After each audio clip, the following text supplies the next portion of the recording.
Having made the decision to refuse to simply live as society demands, to submit to an imposed existence, we have put ourselves into a position of being in permanent conflict with the social order.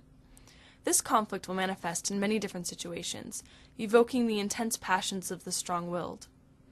Just as we demand of our loves and our friendships a fullness and intensity that this society seeks to suppress, we want to bring all of ourselves to our conflicts as well, particularly our conflict with the society, so that we struggle with all the strength necessary to accomplish our aims.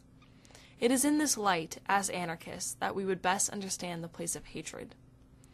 The present social order seeks to rationalize everything.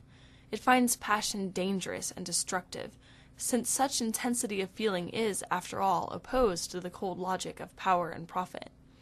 There is no place in this society for passionate reason, or the reasonable focusing of passion. When the efficient functioning of the machine is the highest social value, both passion and living human reason are detrimental. Cold rationality based on a mechanistic view of reality is necessary for upholding such a value.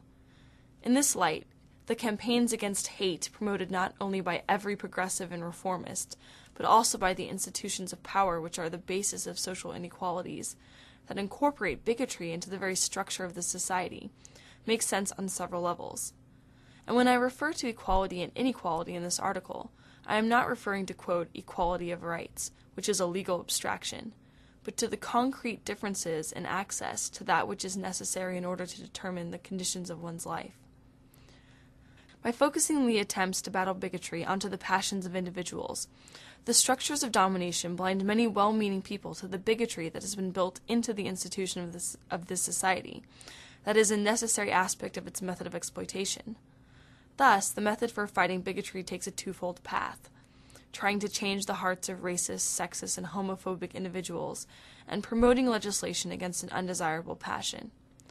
Not only is the necessity for a revolution to destroy a social order founded on institutional bigotry and structural inequality forgotten, the state and the various institutions through which it exercises power are strengthened so that they can suppress hate. Furthermore, though bigotry in a rationalized form is useful to the efficient functioning of the social machine, an individual passion of too much intensity, even when funneled into the channels of bigotry, presents a threat to the efficient functioning of the social order. It is unpredictable, a potential point for the breakdown of control. Thus, it must necessarily be suppressed, and only permitted to exercise itself in the channels that have been carefully constructed by the rulers of the society. But one of the aspects of this emphasis on hate and individual passion, rather than on institutional inequalities, that is most useful to the state, is that it permits those in power and their media lapdogs to equate the irrational and bigoted hatred of white supremacists and gay bashers with the reasonable hatred that the exploited who have risen in revolt feel for the masters of this society and their lackeys. Thus, the suppression of hatred serves the interests of social control and upholds the institutions of power, and, hence, the institutional inequality necessary to its functioning. Those of us who desire the destruction of power, the end of exploitation and domination, cannot let ourselves succumb to the rationalizations of the progressives, which only serve the interests of the rulers of the present.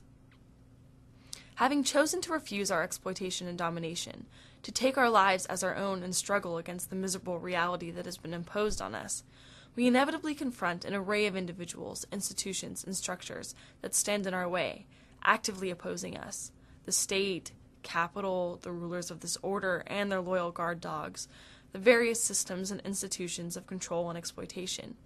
These are our enemies, and it is only reasonable that we would hate them. It is the hatred of the slave for the master, or, more accurately, the hatred of the escaped slave for the laws, the cops, the, quote, good citizens, the courts, and the institutions that seeks to hunt her down and return him to the master. And as with the passions of our loves and friendships, this passionate hatred is also to be cultivated and made our own, its energy focused and directed unto the development of our projects of revolt and destruction. Desiring to be the creators of our own lives and relations, to live in a world in which all that imprisons our desires and suppresses our dreams has disappeared, we have an immense task before us: the destruction of the present social order. Hatred of the enemy, of the ruling order and all who willfully uphold it, is a tempestuous passion that can provide an energy for this task that we would do well to embrace. Anarchist insurrectionaries have a way of viewing life and a revolutionary project through which to focus this energy, so as to aim it with intelligence and strength.